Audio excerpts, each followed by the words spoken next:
brief history lesson before we begin, because I understand now a lot of people may be wondering, how does a few or a lot, 100 of students walking out of class and then posters at the top of the quad do anything to create real change? Well, there are over 2,800 high school walkouts scheduled for this moment across America. Realistically, that's hundreds and thousands of students saying enough is enough. We're a whole generation giving an early warning sign to politicians in office today. And we're saying enough is enough. Gun violence is no longer tolerated by us. In 1968, Chicano students in just one LA high school pounded on their locker doors and walked out of class to demand their right for properly funded education untainted by racist teachers. Now that movement in just 1 week escalated to over 22,000 students, capturing the attention of national media, police, and of course, the lawmakers in charge of their education. One member of the LA Board of Education said that this is BC and AD. The schools will no longer be the same hereafter. And one teacher said that in 1968, it was the kids who kicked the doors open. In 2018, we are the kids kicking open a different set of doors, and this time is for our right and our teachers' right for safe education. 1 month ago, 17 lives were unfairly lost. And it's only been 1 month, and we've already assembled across the nation to take a stand. We do have a problem, but ultimately we also have the intellect, the leadership capability, and the courage, but also the right to demand a solution. We're standing up not just for our generation, but for generations to come. I hope that these 17 minutes really do empower us and inspire us to be politically active in the future and to be unafraid of using our voice. Thank you.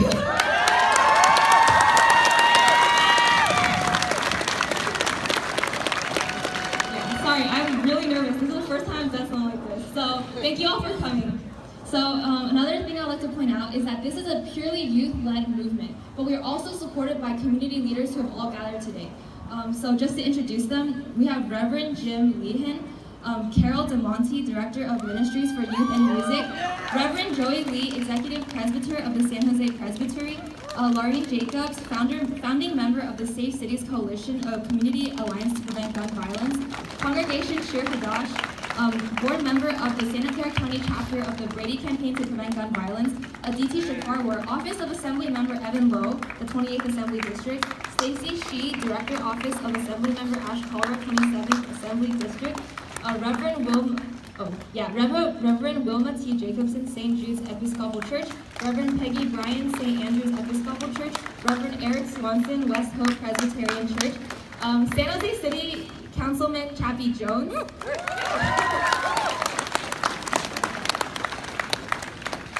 So I understand that the shooting and just school shootings in general are definitely something that have hurt us a lot as students and our community. But we can see at least clearly like this has been able to unite us across all age groups and all different groups of people. So yeah.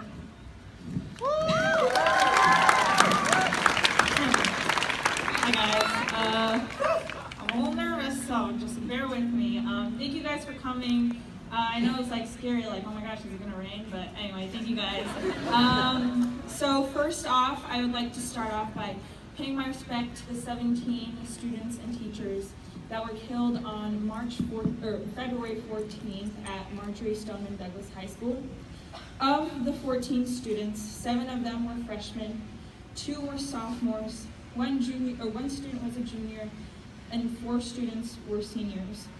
It isn't fair that these teenagers didn't get to experience things like prom and college and graduation, but it's our responsibility now to ensure that their lives and the lives of everyone who has died in a school shooting were not in vain.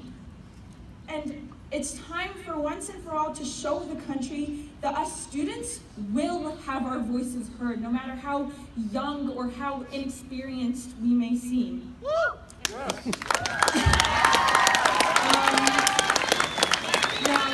as much as I complain about Lynbrook, this campus, it's my home. It's where I learn, where I grow, where I laugh, but most importantly, where I feel safe. However, our home and hundreds of homes across the country are under attack. We are invaded by gun violence, mental health, bullying, and school security. These invaders have taken the lives of students and teachers for over a decade. Since Sandy Hook, there have been over 200 school shootings and no action was taken to stop them. There have been no legislation to even attempt to deter gun violence at school at a federal level in the 21st century. We have waited long enough for the adults to make a difference, but it's time for us students, us teenagers, to demand for change. Our lives and the lives of our peers are now our own responsibility. And by participating in events like this walkout, we're showing the world that we will not allow our safety to be debated over. Now, when I was watching Parkland victims and Parkland parents' interviews, one thing that I noticed that was common in every single one of these interviews is that you don't think it's going to happen to you until it happens. You don't think it's going to happen to you until it happens. Okay, I refuse to let Lynbrook and any other school become another statistic in an article or a history book. It's time to raise our voices and never stop until safety has been promised and justice for the dead has been served. Thank you.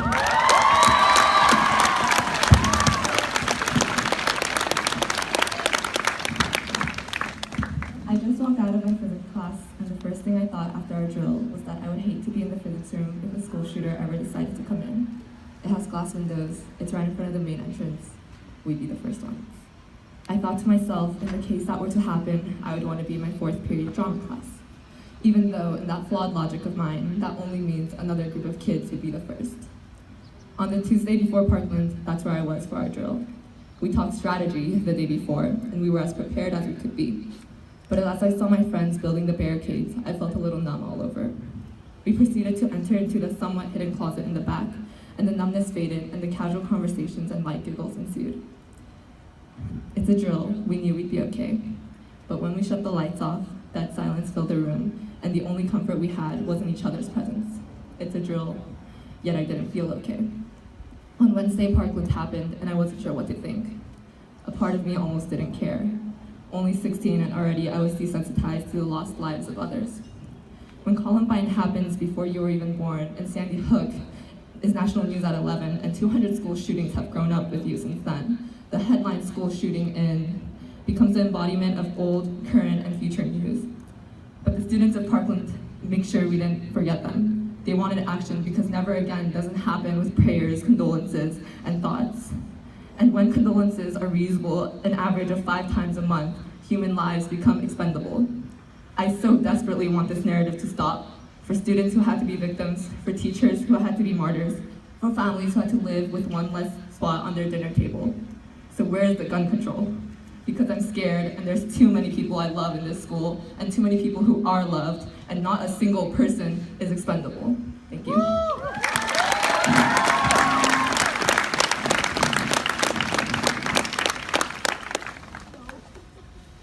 First of all, I have to say a big thank you to Amber, the entire Intersections team, and everybody who has come out here today to stand up for this cause.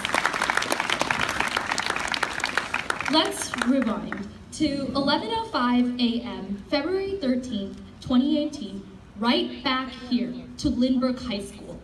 That was the time we practiced our run, hide, defend drill. The drill, what seemed like a perfect time to escape from class, chat with friends, and go on our phones, became the heartening, devastating reality of the Stoneman Douglas students the exact same time the next day. I remember when I was a student at Challenger, and in the 3rd grade, our school practiced the exact same drill. However, students were not informed that this was a drill, and so understandably, I genuinely thought my life was going to end that day. My heart was pounding out of my chest and out of control. I have never been that scared in my entire life, and I cannot bear to imagine what the students at Parkland shooting had to go through that day. It's cheesy and it's cliche and it's been said 1,000 times, but our generation is the future. And we, high schoolers, As we come of age to vote and protest, I beg you all to stay informed and use your power to the best of your abilities. Do not take a single election, local or national, for granted. Do not take a single heartbreaking event as a one-time deal. Use your words and your voice to enforce the change you believe ought to be in our twisted world. I've watched countless videos on the Parkland shooting and shed far too many tears hearing the victims' pleas to President Trump and their senators and legislators and interviewers and more.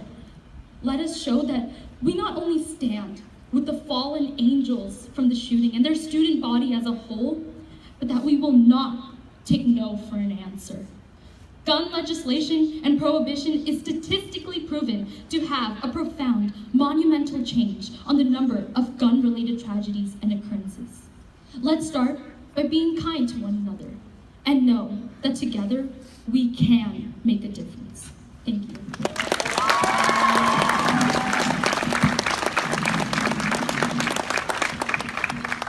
Thank you. I'm Councilmember Chappie Jones, and I want to start out by saying that my generation owes you an apology. We have failed you. We have failed your generation. It's the responsibility of elected officials like myself, our teachers, our parents, and other adults to keep you safe. If you do not feel safe at your school, at the mall, at the movies, or any place that you go, you do not feel safe, and that's how we failed you. When Columbine happened, I said, that's it, that's enough, things are gonna change. And then West Virginia happened, 35 students were killed, and I said, that's enough, things are gonna change. Orlando happened, all those young people were killed. And I said, now finally, that's enough. But the one event that happened that I thought was the turning point was Sandy Hook, when 20 babies were murdered. And I said, now this is it. Things are gonna change. Enough is enough. And that didn't even make the difference. What happened in Florida, in Parkland, Florida, was another turning point that I said, okay, things are gonna be different. And then something happened. And the young people rose up and said, we wanna have our voices heard. We wanna make a difference. We wanna make a change. And I'm really inspired and motivated by you coming out today and having your voices heard. Because if you look at the civil rights movement, young people drove that. If you look at the anti-war movement in Vietnam, young people your age drove that and made a difference. But I can tell you right now that there are elected officials that are saying to themselves, okay, the young people are coming out, they're having these rallies, they're having their voices heard, but then they're gonna get distracted. You're gonna go on to other things. You're gonna go, think about college and be distracted. But I can see and tell and feel by the energy that I see today that you're not gonna get distracted. You're not gonna let up. You're gonna continue to have your voices heard. And that's such an inspiration to us adults. Again, I feel like we failed you, my generation has failed you, but I'm inspired that your generation is gonna be the generation that's gonna say, we're not gonna take this anymore, enough is enough, we wanna see a change. So let's make that change happen. Thank you.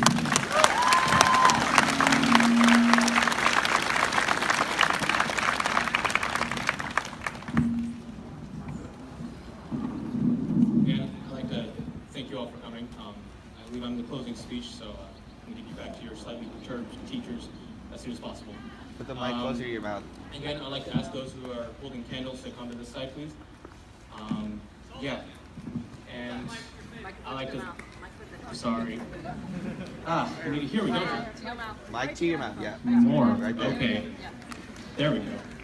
Almost in your mouth. I'd like to thank Gina, who has helped us through all this. It's nice to see a parent who's supporting.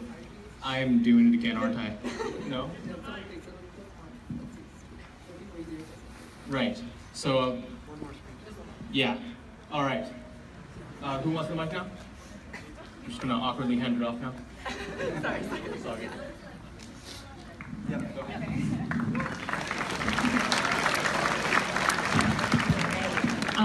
Good morning, students. I'm here today on behalf of Assemblymember Lowe and Assemblymember Rosh Cholera. And we are here to say that it's so remarkable to see students in Lynbrook and students across the country organizing in this way. Today, students across the nation are participating in the National School Walkout to declare that enough is enough, and the time to talk about senseless gun violence is now. And to receive this kind of turnout, especially in an area that's so academic and so focused on studies, is truly special. And I'm proud to say that Assemblymember Lowe has an F grade from the NRA, and we're working to pass 2 firearm safety bills this year. So we are listening, and we are listening to your generation. And we encourage you to continue to organize and attend walkouts, marches, and protests. And just as importantly, we encourage you all to vote as soon as you all turn 18. Because voting is the best way to hold your elected officials accountable, not just the president, but your members of Congress, state representatives, and even your own local school board members. And as students, you are your own best advocates to demand that schools be a place of learning and safety, not one of violence and fear. And when young people speak up, the world listens. And your generation's courage in the face of adversity strengthens our democracy and inspires us all. So, my name is Stacey Shee. I've been working for Assemblymember Cholera for nearly 10 years. So 8 years on San Jose City Council, and then now coming 2 years at State Assembly. During those almost 10 years, he's, back in 2016, he introduced one of the first of its kind safe storage initiative, or an ordinance for gun safety back in San Jose, which was later approved by City Council, spearheaded by Councilmember Chappie Jones as well. And then at State Assembly, he's currently working on co-authoring a bill to increase the age for firearm purchases to 21. You'd be surprised that every time we try to introduce legislation or policy for gun safety or gun control, what we get from the community, especially from more of the right-wing conservative Republicans, they always say, here's another politician doing a feel-good policy to boost their ratings.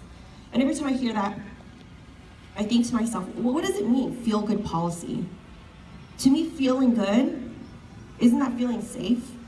So, what feels good is when students could go to school without being scared to be the next victim of gun violence, or families going to the mall, or the grocery store, or the park, or the library, knowing that their kids would be safe and not the next victim of gun violence. So if a feel-good policy means feeling safe, then by all means, let's push our legislators to introduce more feel-good policy. So next time someone tells you that the politician is introducing gun legislation because it's feel-good policy to boost their ratings, you tell them what feels good. Feeling safe feels good, and enough is enough. Thank you so much.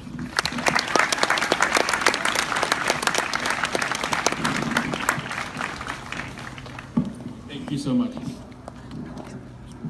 All right, to close you guys out.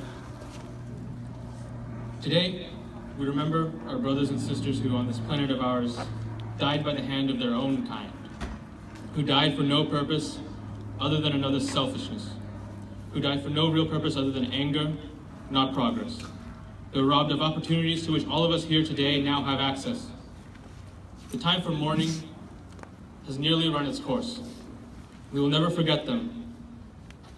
Let's make sure history doesn't either. Now is the time for action. The awareness amongst the people has already been established. Success has been attained in that right. However, we must now turn to the gears of the political process to enact change there.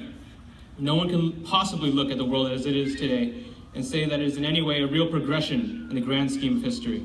We fight over the same petty things day after day, claiming the next new shiny object that appears as some sign of progress. But we again turn to narcissism and selfishness, to hatred and division. The cycle can end here. It could have ended long ago, but we can end it here. Lay down your selfishness, and no other forms of selfishness will arise to harm others. Simply think. Live your own life, and others will follow suit, and take action where necessary. Soon I will be bringing a group of leaders from our school, club leaders and members of ASB, to meet with our congressman, Rokana, to present the will of the student body to him. This is where action begins, but certainly not where it ends. Will is only will. If not properly transformed into action, the world will only persist in stagnation. The same problems will be faced day after day until they are finally accepted into society. This has gone unchecked and unrecognized for far too long, leading us to the point we are now. Observe, think, and act. This is the core of humanity. Logic. We mourn for their deaths, for they were illogical. And illogic is not reconcilable to the human mind, which is why it is so difficult to comprehend the meaning behind the deaths of our brothers and sisters, for there seem to be none whatsoever. Let's give this loss some meaning and end the cycle of selfishness in our own lives, and then take action to affect the lives of others. Change is on the horizon, but we must first, finally, rise to the occasion. Thank you.